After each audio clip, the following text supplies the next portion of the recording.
Shalom, saudari-saudariku yang dikasihi oleh Tuhan Yesus Kristus. Apa kabar? Saya harap kita semua berada dalam keadaan yang baik, sehat, dan bahagia. Saudari-saudariku yang dikasihi Tuhan, seharusnya memang pada hari ini, pada petang ini, kita bersama-sama dengan keluarga perempuan Dorcas merayakan Paskah bersama-sama. Namun demikian, walaupun itu tidak bisa kita lakukan bersama-sama, ini tidak mengurangi sukacita kita. Sebab kita semua tetap dapat bertemu secara daring, merayakannya, dan juga belajar akan firman Tuhan. Saudara-saudariku yang dikasihi Tuhan, tentu kita semua mengenal lagu ini. Bahkan sejak kecil kita sudah mengenal lagu ini. Kasihmu kepada petang tak terhingga sepanjang masa, hanya memberi tak harap kembali, bagai sang surya menyinari dunia. Memang benar, lagu ini dengan tepat menggambarkan bagaimana sikap seorang ibu terhadap buah hatinya. Ibu dimanapun selalu ingin yang terbaik, selalu ingin keberhasilan yang menyenangkan yang terjadi kepada anak-anaknya. Namun saudari-saudari, jika yang terjadi itu adalah hal yang sebaliknya, pasti hati ibu akan hancur, pasti hati ibu akan berduka. Sama seperti Maria ibu Yesus, pastilah dia hancur hatinya menyaksikan bagaimana sang putra meregang nyawa tergantung di kayu salib. Injil Yohanes pasalnya yang ke-19 ayat 25 sampai dengan 27 mengatakan demikian. Dan dekat salib Yesus berdiri ibunya dan saudara ibunya, Maria, istri Klopas, dan Maria Magdalena. Ketika Yesus melihat ibunya dan murid yang dikasihinya di sampingnya, berkatalah ia kepada ibunya, "Ibu, inilah anakmu." Dan kemudian katanya kepada muridnya, "Inilah ibumu." Dan sejak saat itu, murid itu menerima dia di dalam rumahnya. Saudariku yang dikasihi Tuhan, pastilah pada saat itu Maria hancur hatinya. Maria berlinang-linang air matanya. Sebagai ibu tentu dia tidak tega melihat anaknya dalam keadaan menderita. Namun demikian, Maria tidak meninggalkan Yesus menderita sendirian. Dia menambahkan hatinya untuk terus mendampinginya. Ayat 25 tadi mengatakan, di dekat salib Yesus berdiri ibunya. Maria ada di sana. Dia di dekat salib untuk menunjukkan kepedulian dan kasihnya kepada Yesus. Ia tidak lari sembunyi. Bahkan saudari-saudariku, dia selalu hadir di dalam setiap momen penting hidup Yesus. Ketika Yesus masih bayi lemah, ketika Yesus terancam dan saat itu harus dibawa mengungsi ke Mesir, saat Yesus tumbuh besar, saat Yesus pertama kalinya membuat mujizat, saat Yesus mengajar kemana-mana, bahkan sampai pada penderitaan dan kematiannya.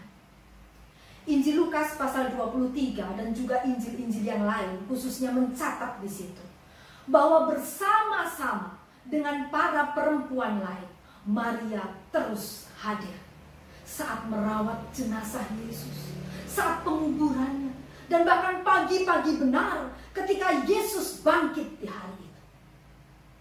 Nah, saudari-saudariku yang dikasihi oleh Tuhan Yesus Kristus, hal Maria selalu ada, hal Maria selalu hadir, baik saat suka maupun duka, baik saat-saat yang mudah ataupun saat-saat yang sukar.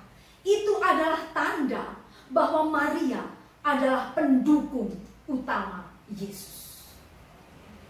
Dan yang kedua, tanda bahwa Maria adalah pendukung utama. Yang kedua adalah Maria memposisikan diri sebagai bagian dari pekerjaan Tuhan Yesus.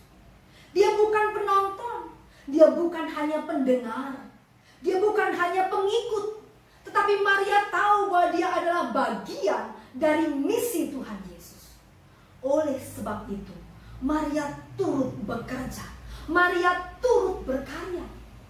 Kita masih ingat bukan, bagaimana mukjizat pertama Yesus itu terjadi di Kana. Di situ peran Maria sebagai pendukung sangat besar. Nah, saudara-saudariku yang dikasihi oleh Tuhan Yesus Kristus, jadi untuk menjadi pendukung utama Yesus itu ada dua tanda. Yang pertama tadi apa? Selalu hadir, setia apapun situasinya.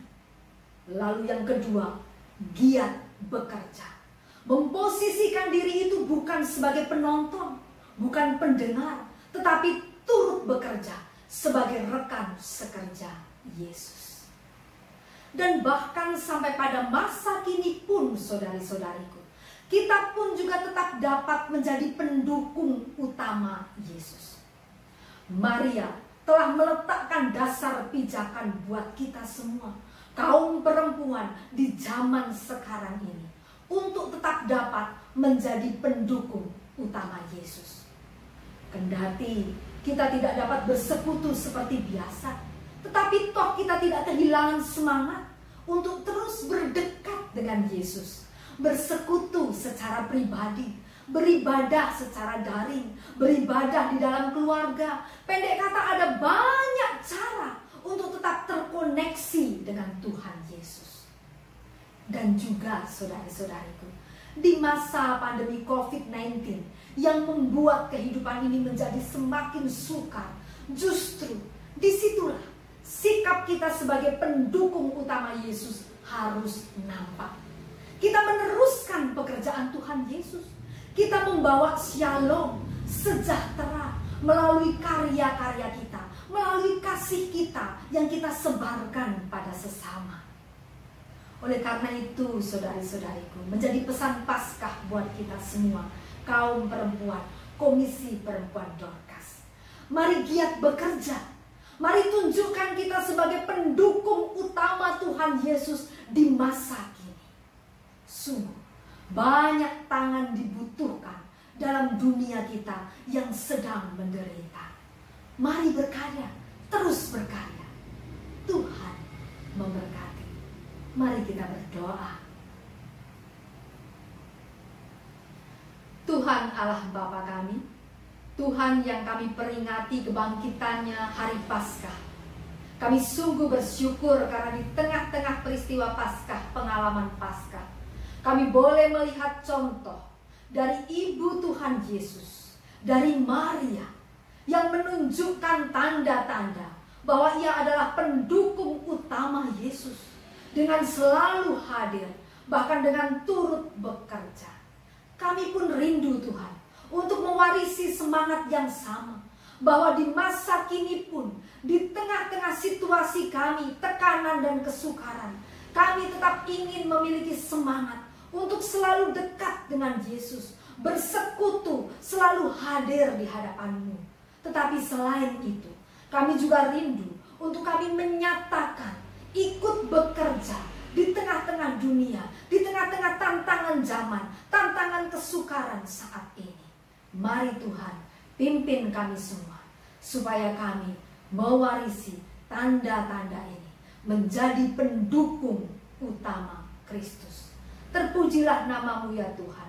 Hanya di dalam nama Tuhan Yesus Kristus kami berdoa. Amin. Sekali lagi saudari-saudari yang dikasihi Tuhan, selamat menghayati Paskah. Mari terus berkarya. Tuhan memberkati.